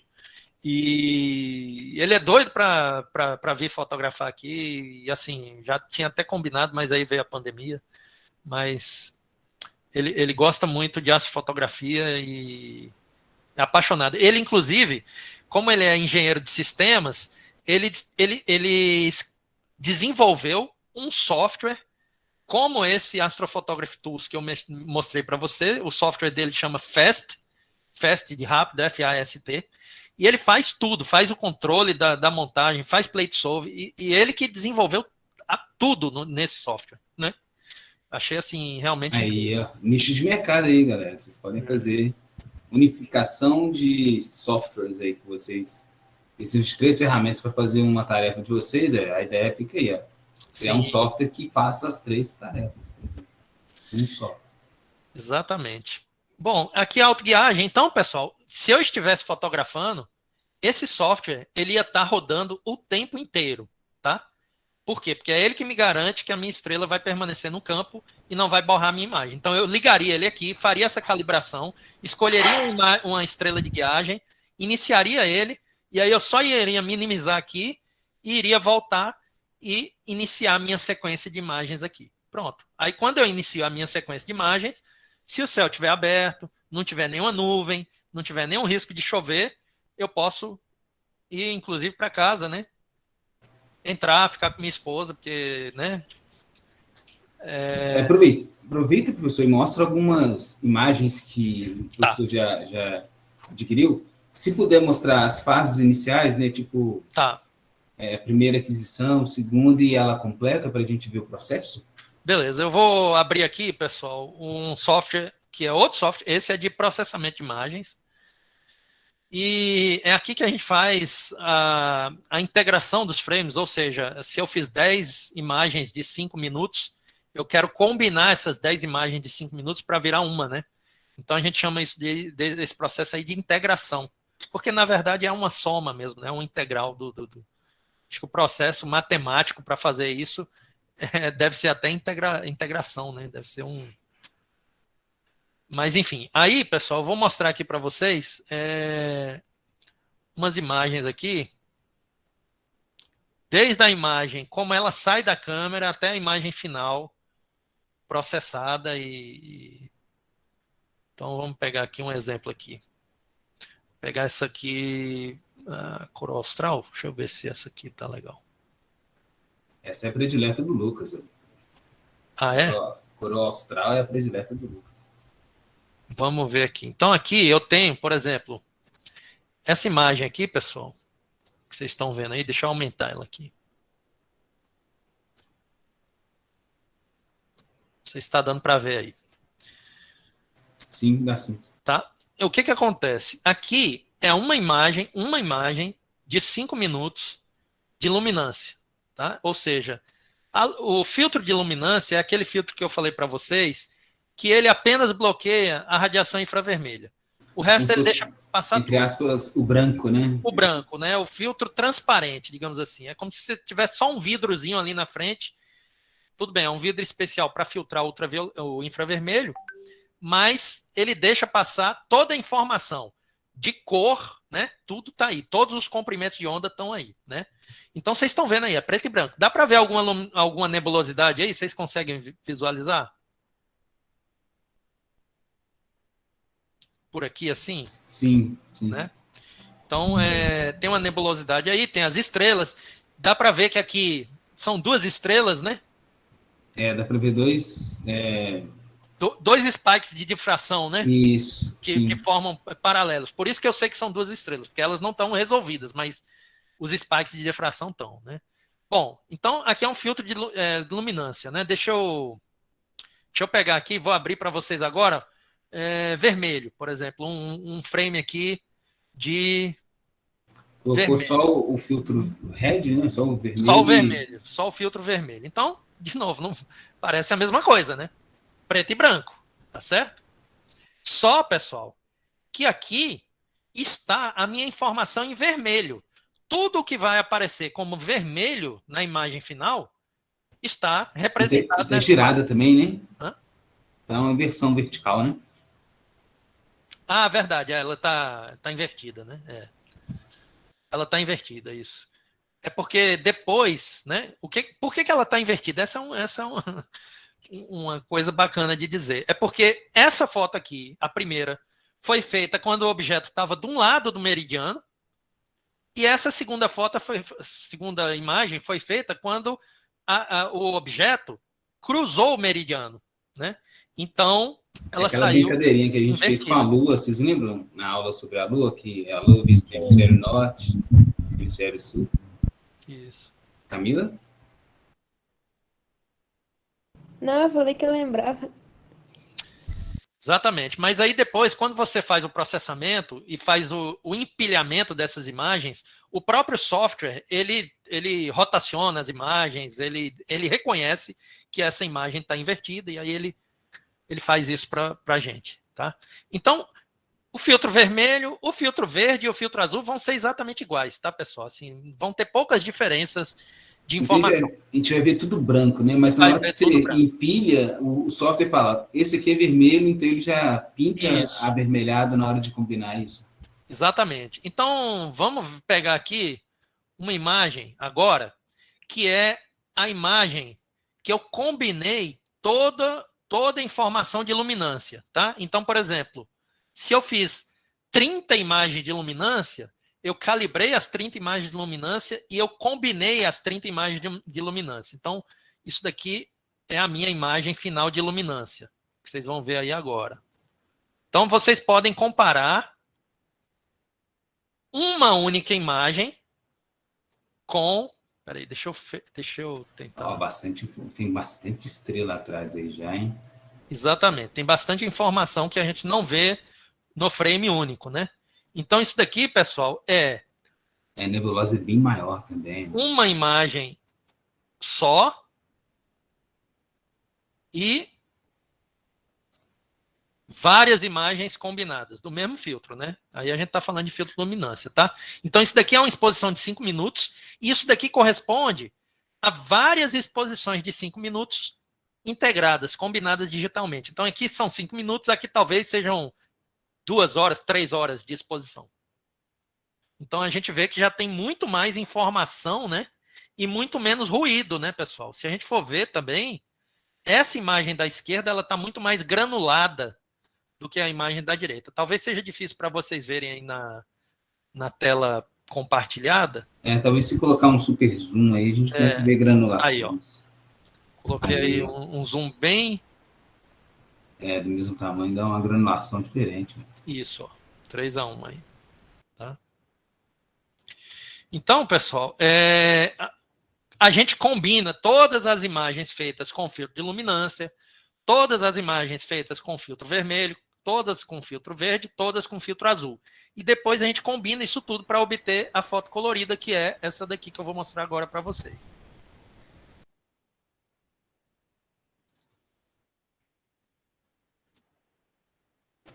Sensacional. Essa é da coroa austral. Essa é da coroa austral. Deixa eu aumentar aqui. Aí, o Lucas que gosta. Ah, show de bola. Agora foi bom que eu consegui voltar pro computador agora, na hora certa. Tava pelo celular. A chuva te derrubou aí? Nossa, meu computador desligou umas 3 vezes, aí eu tirei da tomada, que senão é zebra, Nossa, né? Tempestade. Bom, então essa é a foto final, né? A gente vê muita poeira aí, né? Toda essa Tem uma parte aqui, de absorção grande aí, né? Tem essa nebulosa aqui, né? De reflexão azul. Também. E essa nebulosa escura aí. Né? E tem muito avermelhado em volta, né? Interessante. É muita poeira. Essa é uma região que tem muita poeira mesmo. Então aproveita e fala do projeto que o professor tem com a NASA. Sim, na verdade, não é com a NASA, é com uma astrônoma que tem relação com a NASA. Então, assim, a Duília Mello é uma brasileira, uma astrônoma profissional brasileira. Deixa eu voltar aqui para ver vocês. A Duília Mello, ela é uma astrônoma formada pela Federal do Rio de Janeiro, e ela fez o doutorado dela no Chile, e ela ficou famosa porque quando ela estava fazendo doutorado, ela teve a sorte de descobrir uma supernova importante, né? Por acaso, né? Ela descobriu essa supernova, e aí ela fez o acompanhamento da curva de luz dessa supernova. Então, assim, ela ficou famosa por ter sido a pessoa que descobriu essa supernova.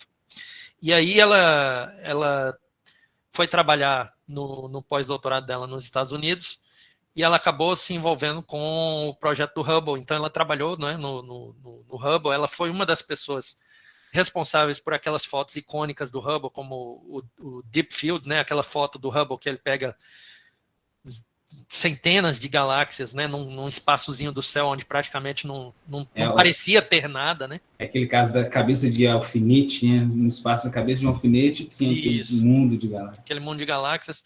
Então ela foi uma das responsáveis pela Deep Field, né? E hoje ela trabalha na Universidade Católica de Washington, mas ela faz muita divulgação científica, então ela está sempre trabalhando em divulgação científica, então ela sempre participa dos congressos de astronomia amadora também, então ela conhece a comunidade de astrônomos amadores, e ela teve uma ideia muito bacana, que era de usar os astrônomos amadores para fazer imagens muito profundas, ou seja, imagens com tempo de exposição muito, muito, muito alto, quanto maior o tempo de exposição num objeto, pessoal, teoricamente, mais detalhes que antes eram imperceptíveis, você passa a ver naquele objeto, né? Então, por exemplo, sei lá, tem uma galáxia que ela tem uma banda de poeira, mas só que essa banda de poeira é muito tênue. Então, assim, com 5 horas de exposição, você não vê aquele troço. Mas quando você faz 30 horas de exposição, ela começa a aparecer, aquela característica, né? E a Duilio, ela tem muito interesse na área de evolução galáctica, ou seja, de como as galáxias evoluem e principalmente como que as galáxias surgem após a colisão entre galáxias maiores. Como que galáxias menores podem surgir a partir da colisão de galáxias maiores. E aí ela fez uma proposta para um colega que é astrônomo amador, de juntar um grupo de astrônomos amadores brasileiros. Ela iria selecionar os alvos e nós iríamos fazer imagens, né, de longuíssima exposição desses objetos. Então, a gente começou a fazer esse projeto no ano passado. Já temos aí, acho que uns 5 ou 6 alvos completos, assim, já completados, com todo o processamento. E realmente a gente está vendo assim que é muito bacana, porque as nossas imagens, algumas das nossas imagens revelam estruturas nesses objetos que nem as melhores imagens de observatórios profissionais conseguiram revelar, né? Por quê? Não é porque nossos telescópios de 20 centímetros são melhores do que os telescópios de 8 metros, mas é porque os telescópios de 8 metros eles não podem ficar 10, 15 horas no mesmo objeto, né? Porque eles precisam ser compartilhados com a comunidade astronômica inteira. E nós não, nós podemos ficar 3, 4, 5 noites no mesmo objeto, né, e fazer essas fotos de longuíssima exposição. Essa característica interessante que foi até o que, quando eu comecei o curso, eu contei para eles que eu fiz astrofísica até meu 5º período e mudei para quântica nesse 5º período porque eu vi qual era a rotina da astrofísica, que era ficar o ano inteiro esperando uma noite de agenda num telescópio do Atacama, por exemplo, passar essa noite observando um ponto no céu e o outro ano todo tratando aquele dado que você observou naquela noite. Aí eu falei assim, eu não quero essa rotina não, eu quero juntar meninada, telescópio. Aí eu fui para a astronomia amadora por isso. Então essa característica que o professor falou é real, assim. Os grandes telescópios, eles têm uma fila de pesquisadores imensa. Às vezes ficam um ano inteiro esperando um céu, né? A gente chama de céu mesmo, uma noite de céu, para fazer aquela observação. E fora o fato de que eles são extremamente disputados, então, assim, você não tem nenhuma garantia de que o seu grupo de pesquisa vai ter acesso àquele telescópio. O seu grupo de pesquisa vai ter acesso àquele telescópio se você tiver um projeto muito bom, muito relevante, e que aquele comitê gestor daquele telescópio entender que o tempo gasto naquele telescópio que aquela pesquisa justifica, render, né, o tempo gasto no telescópio. Então, assim, não é algo garantido, tipo, que cada grupo vai ter tantas horas. Não, né, você compete por horas naquele telescópio, a menos que o Brasil seja financiador, né, do telescópio. Então, nós temos alguns telescópios no Chile, como o projeto Gemini, que aí o Brasil ele financiou a construção daqueles telescópios, e aí tem um certo número de horas reservado para a comunidade científica brasileira, né, comunidade astronômica brasileira. Aí você é quase certo que você vai ter acesso pelo menos a algumas horas naquele telescópio, mas é tudo muito competitivo, né? Então, realmente, para um projeto como esse que a Duilio queria fazer, não ia nunca, ela não ia conseguir realmente essas horas. Né? Então, isso está acontecendo. Eu até brinco, né? Quando eu comecei desse projeto, tem imagens desse projeto. Deixa eu mostrar. Quero ver. Eu acho que esse projeto ele teve uma repercussão grande quando a Duilio publicou o resumo na Sociedade de Astronomia Americana, e a CNN cobriu esse negócio, o Sky and Telescope também. Aqui, ó. Vou pegar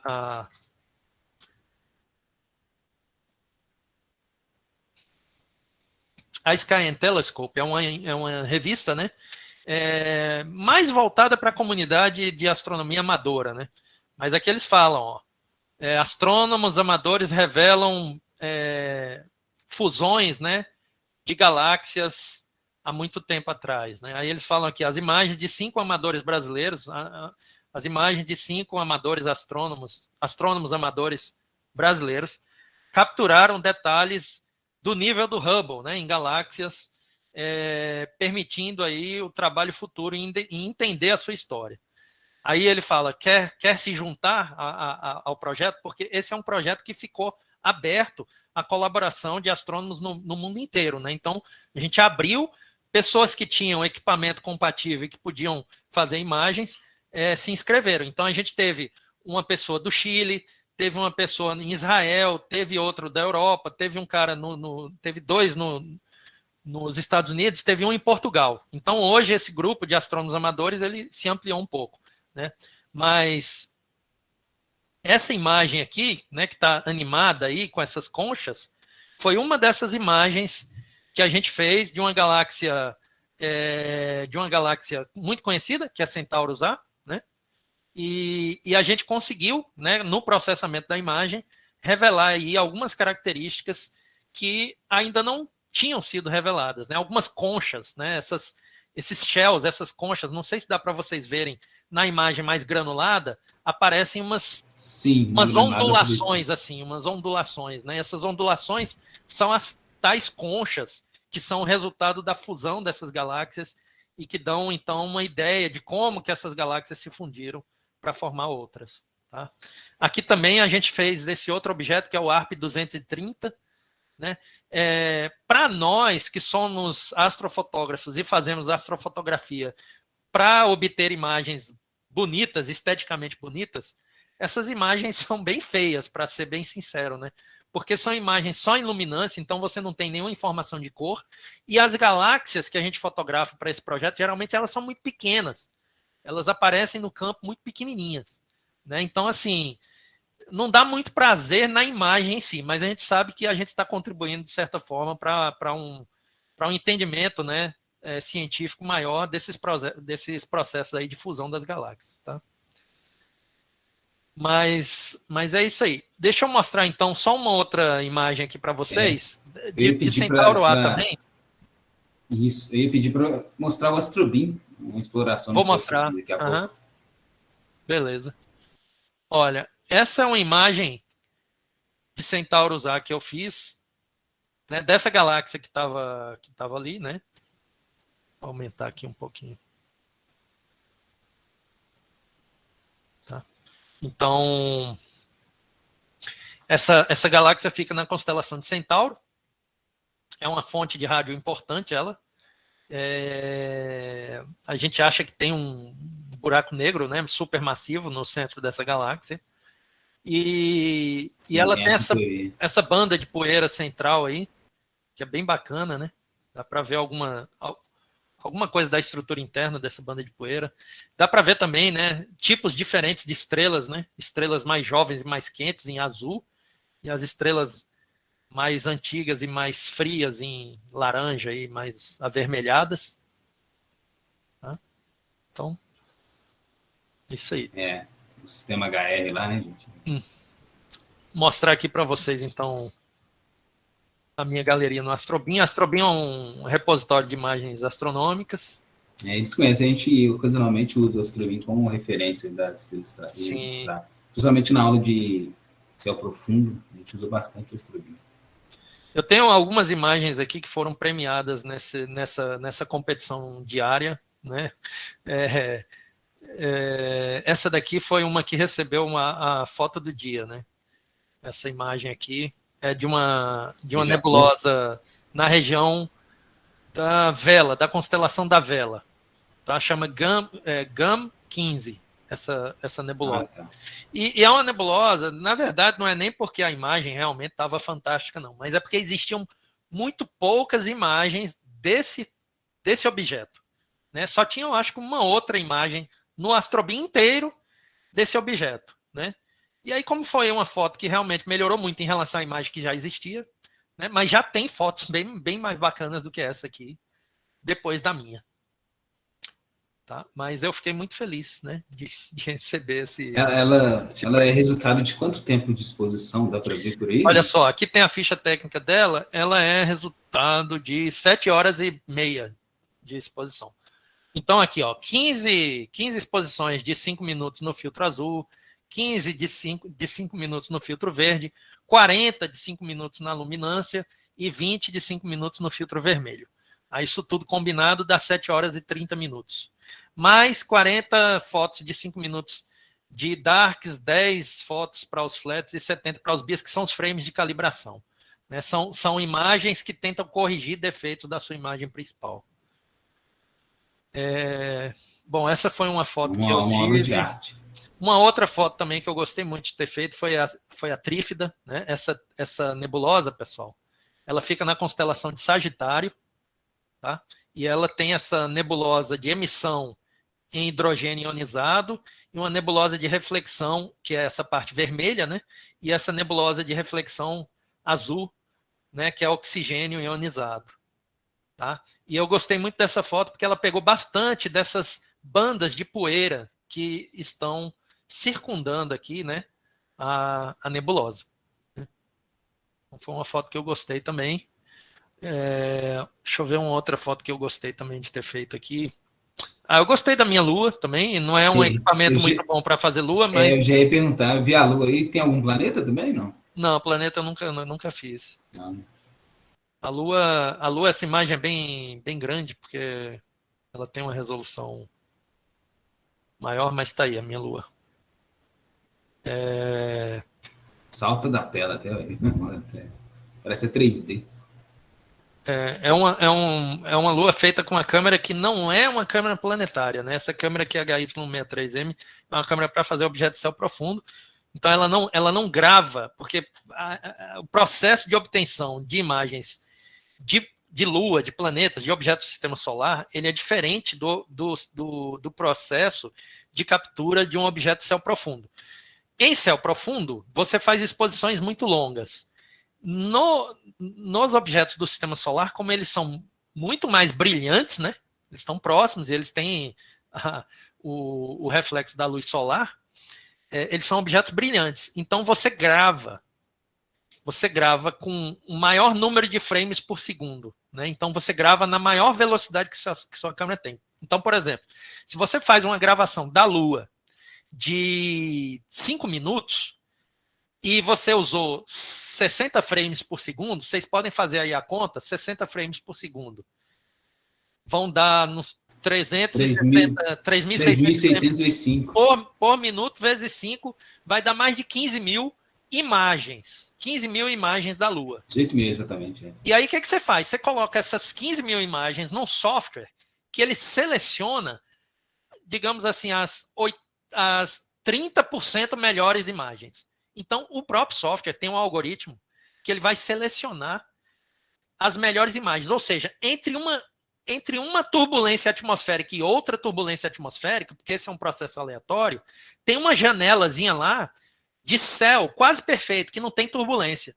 Naquele momento, aquela foto que você tirou naquele momento de uma janelinha de baixa turbulência, aquela foto vai estar, ó, jóia, quase perfeita.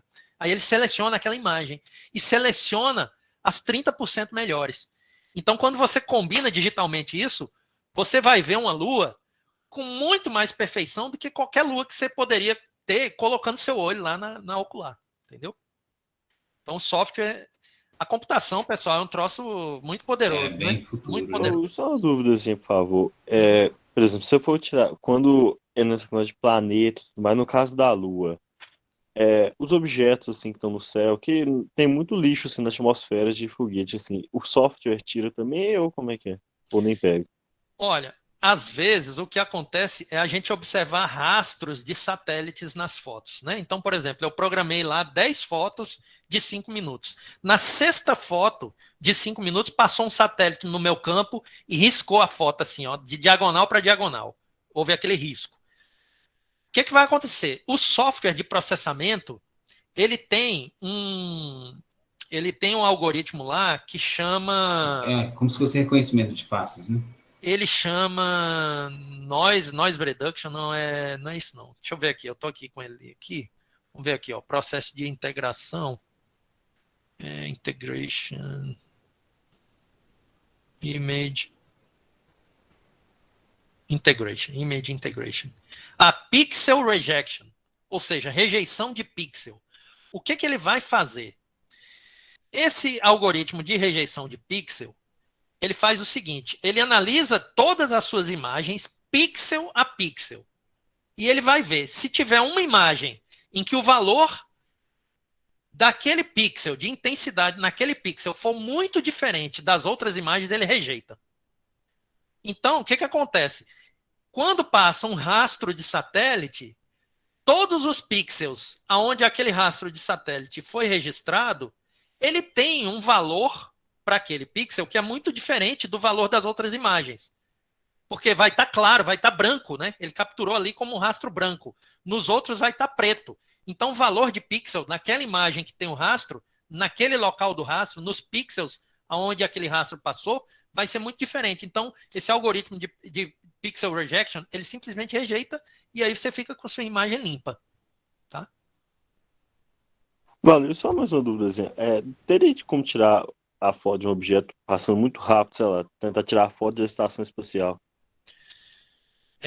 Essa montagem minha, ela tem a capacidade de modificar a velocidade dos motores, né? Então falei, a velocidade normalmente é a velocidade sideral, né? Mas, por exemplo, um objeto como a Estação Internacional Espacial,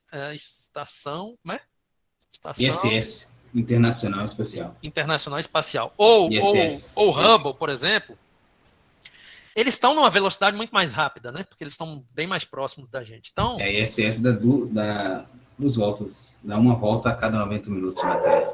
Pois é. Então, comparado com a velocidade sideral, é bem mais rápido. Aí, o que a gente pode fazer? Tem um site chamado MPCC, Minor Planet Comet Center. Eu acho que é um negócio assim. Deixa eu ver se eu acho aqui. Para mostrar para vocês. Eu acho que é MPCC mesmo.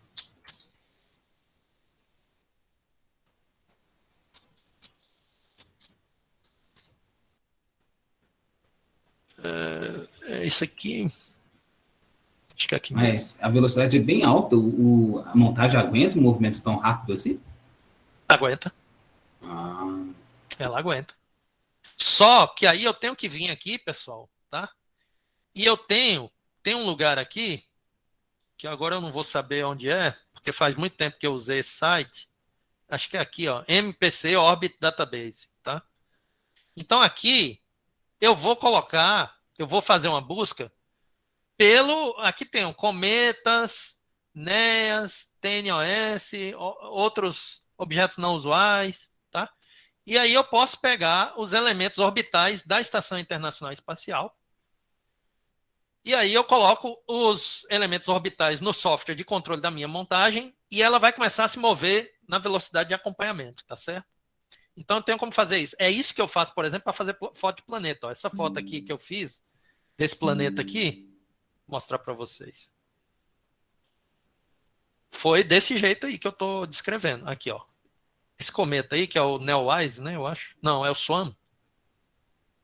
Esse cometa, para eu fazer a foto do cometa, eu tive que pegar os elementos orbitais do cometa. Então fui lá naquele site, você pega as efemérides da órbita dele, joga lá no software da montagem, e aí a montagem vai saber a que velocidade ela vai ter que ajustar os motores de ascensão, reta e declinação para fazer o acompanhamento do cometa. Tá? Então tem como fazer. Mas ainda assim é lento, né? Comparado com a estação espacial. Com certeza, vai ser porque muito mais lento. Porque a estação espacial, assim, ela atravessa a Lua em 1 segundo, ou menos que segundos. Sim, sim. Então eu imagino o seu telescópio acompanhando um movimento bem... O que acontece? Na verdade, a montagem ela tem capacidade de acompanhar, porque ela tem aqui, ó, ela vai até 1.200 vezes a velocidade de acompanhamento sideral. Tá vendo aqui? Ela vai de 0,25 vezes a 1.200 vezes a velocidade sideral. Então é dividir o dia, né, vamos supor, 360 graus, vamos supor, em 24 horas, uma volta completa quase uma volta completa, né? Dividir isso por 1.000, dá para ver qual velocidade você consegue, né? Ah, tá. Não é essa quando que a gente faz? Então, já que Já que é 1000 vezes a menor velocidade, aliás, nem perguntei, a menor velocidade é a velocidade sideral ou tem uma velocidade menor aí? Não, tem menor. Ó. Ele faz 0,25 vezes. Uma A vez sideral. é a sideral, Uma vez é sideral, e o máximo uma vez é a sideral. 1.200. 1.200. Ou seja, ele consegue acompanhar uma coisa que esteja se movendo 1.200 vezes mais rápido do que uma estrela. Isso. É bem rápido, realmente. Agora, pessoal, o que normalmente, que tipo de foto normalmente são feitas, por exemplo, da Estação Internacional Espacial, a gente faz fotos de trânsitos, né? Então, normalmente, você vai pegar a Estação Espacial fazendo um trânsito na Lua, né? Com a Lua como background, e você vê a Estação Internacional passando ali. Então, normalmente, você usa uma câmera planetária e você filma aquilo ali, tá? Então, você fica fixo ali na Lua, você sabe que a Estação Internacional vai passar nos próximos, sei lá, 5 minutos, você começa a filmar. Aí você vai filmando a uma velocidade, né, rápida, tipo 60 frames por segundo, 120 frames por segundo. Então você filma, quando a Estação Internacional cruzar a Lua, você vai ter feito pelo menos, sei lá, umas 6 fotos da estação cruzando a Lua, né? Então não são fotos assim complicadas com uma montagem equatorial de serem feitas, tá? Boa técnica essa aí, eu vou testar essa. É isso. Aí, pessoal, agora eu vou ficar à vontade, vocês podem perguntar o que vocês quiserem. Vamos passar para a sessão de perguntas? Isso. Normalmente eu faço chamada nesse horário, mas hoje eu não vou fazer chamada não, vou deixar vocês perguntarem à vontade. Mas eu vou passar o nome de alguns aí. Aldir, alguma curiosidade, pergunta?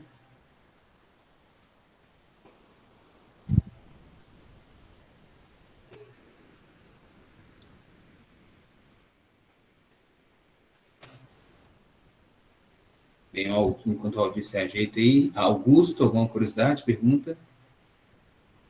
Opa, tudo bem? Acho que já tirei as dúvidas já, obrigado. Ok, Camila? Bem legal. Mas não tem nenhuma dúvida, não. Ok, Juliette?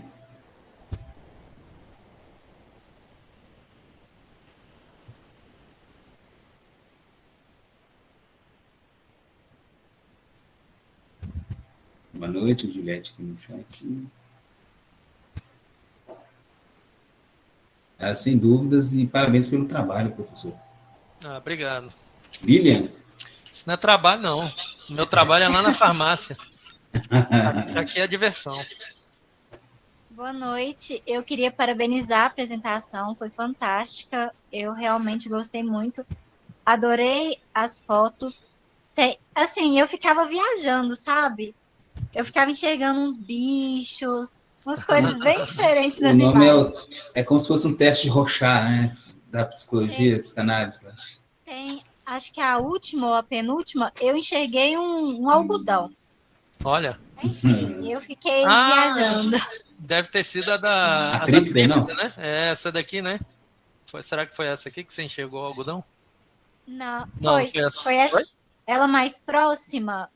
Aham, vamos ver. Essa mesmo. Dá para enxergar um algodão direitinho, sim, as divisões assim, do algodão. Isso, aqui, né? Isso. Eu achei igualzinha. É verdade. E a outra anterior a essa que você mostrou, eu esqueci o nome. Deixa eu ver. Eu enxerguei um personagem de desenho animado. Eu achei fantásticos. A criatividade aflora nessas horas também, né? Sensacional. Foi incrível. Lucas? Muito obrigada. Tamo junto. Lucas, o nosso bolsista aí do projeto. Alguma curiosidade, pergunta, Lucas? Acho que não. Eu acho só um ponto mesmo que até sobre os satélites mesmo, a interferência, quando a gente falou sobre a aula, administrar a aula, né, sobre satélites, sim, eu li até da Starlink, né? Assim, bastantes críticas, né? Críticas, né, justamente. A Starlink é o pesadelo dos astrofotógrafos. Você já teve essa experiência? Não, então eu nunca peguei o Starlink, assim, nunca parei para ver o trânsito deles, não. E assim, ainda não está a ponto de incomodar. mas vai ficar, né? E não só para nós, astrônomos amadores, mas para os astrônomos profissionais também. Né? Então, assim, tudo bem da gente ficar sem ter como fazer foto bonita, mas sem ter como avançar a ciência é meio pesado. Sim. Mas é isso, parabéns. Valeu. Bacana. Luiz Fernando, algum comentário? Não, sem dúvida nenhuma. Opa, então. Marcineide? Ou eu sou um professor muito bom, que explico tudo muito claramente, né? Ou então muito ruim, né? Que ninguém muito bom. Esgotou bastante as dúvidas. Marcineide também ok. Otávio? É porque, pessoal, de fato, eu vou só fazer um comentário. Eu tentei passar para vocês todo o meu fluxo de trabalho, né? E assim, é muito difícil, porque são muitos conceitos que estão envolvidos que eu demoraria muito mais tempo para falar. Então, é óbvio que eu não espero... Só uma pincelada, né? É uma pincelada. Não dá para vocês realmente terem uma noção clara, né, de tudo que foi tocado aqui, não, né? Mas a ideia é dar esse panorama mesmo, para vocês entenderem um pouco melhor, né? Talvez se um dia vocês realmente se interessarem por astrofotografia, vocês vão também traçar essa curva de aprendizado, né? Ter que entender um pouco melhor o que é calibração dos frames, o que é processamento, enfim.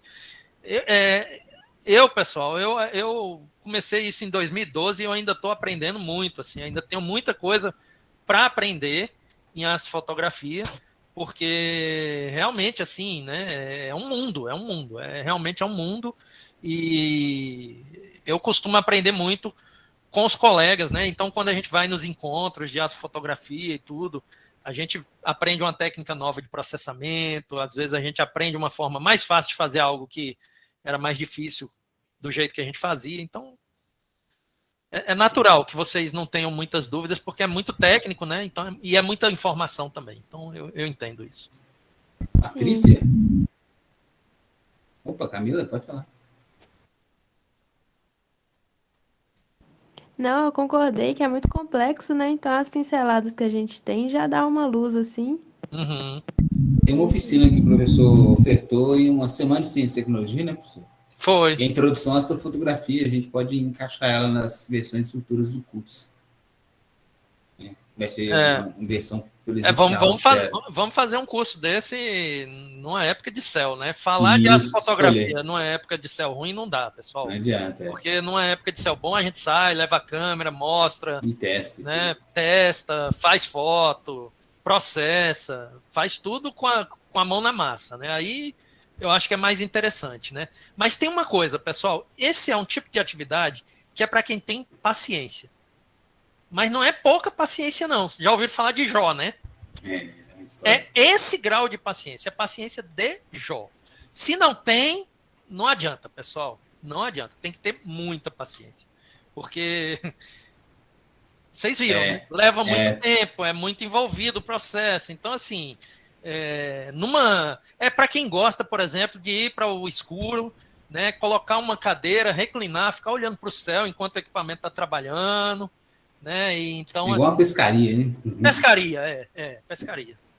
Patrícia? Uma curiosidade, pergunta?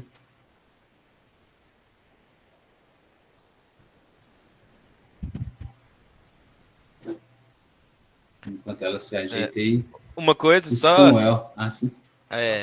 Desculpa, mas sobre essa pescaria aí, eu lembro que a gente conversando dela na época do presencial. Daqui a um tempo nós vamos ter que combinar, hein?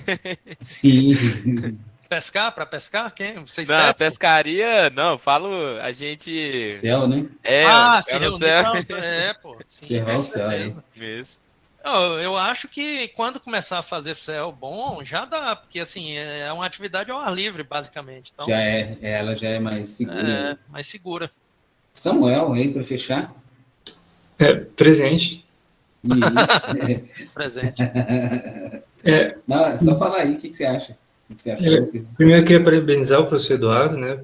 Tanto pelo tempo, com conhecimento, com investimento feito no setup, né? Não deve ter sido pequeno. E eu queria deixar duas perguntas. Primeiro, professor, quanto tempo o senhor gastou, mas não para construir o setup, mas sim para se especializar para manusear esse setup? Tá. E essa é a primeira. E a segunda pergunta seria, quais são as suas perspectivas do futuro agora, né, de o que o senhor quer observar, qual o que está te motivando assim, a cada dia que se passa? Legal. Legal, obrigado, Samuel. Ótimas perguntas. Excelente. Olha só, o tempo, né, que eu gastei assim, para aprender a fazer essa fotografia. Então, quando eu falo o curso que o Olavo falou, eu divido a fotografia em níveis, né? Então, qual seria o nível básico de astrofotografia? Seria câmera fotográfica e um tripé.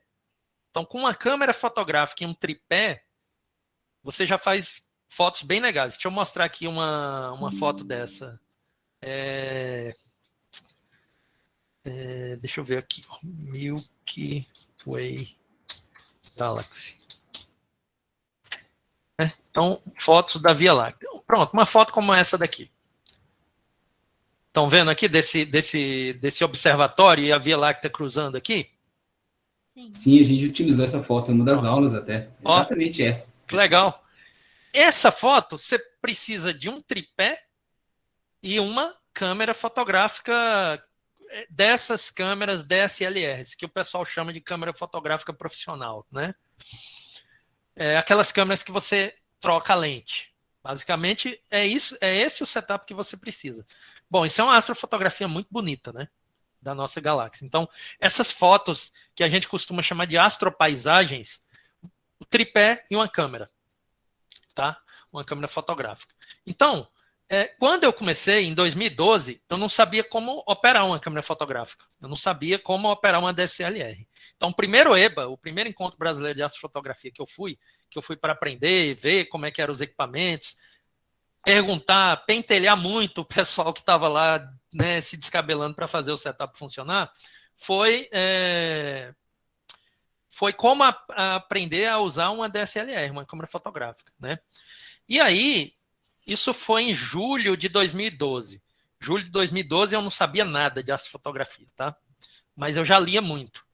E daí, no ano, entre julho de 2012 e julho de 2013, eu fui lendo muito e fui aprender qual o equipamento que eu queria comprar.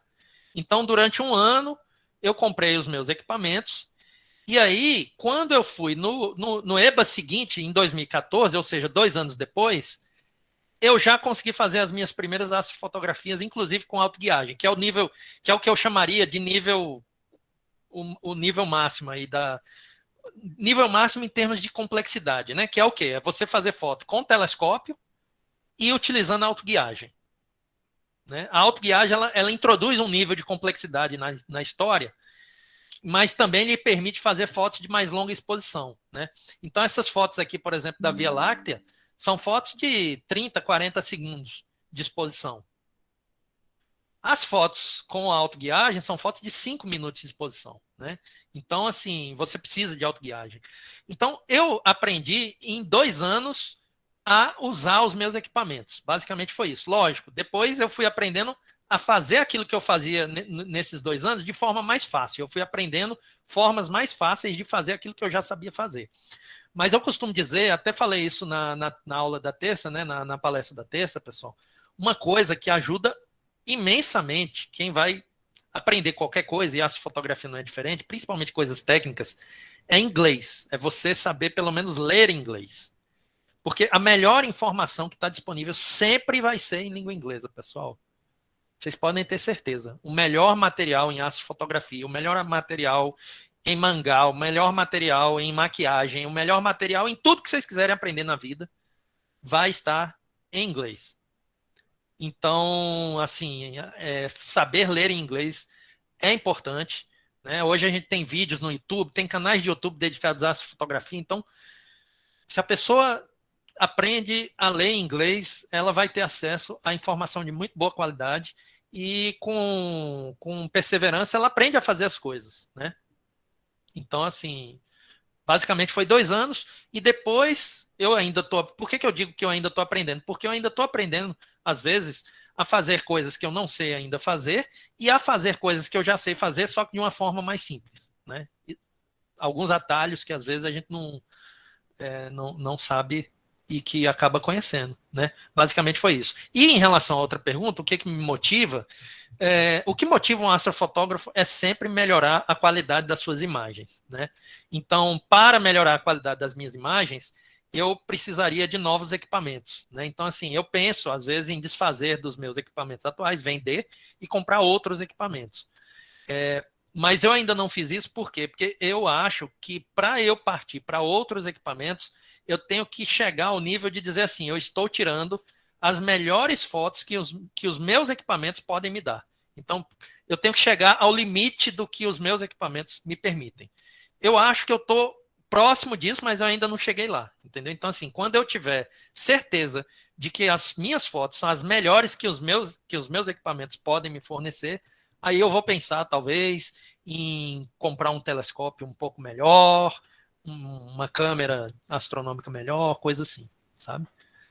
Então, o que motiva a gente é sempre obter fotos mais bonitas, com melhor qualidade mesmo de imagem.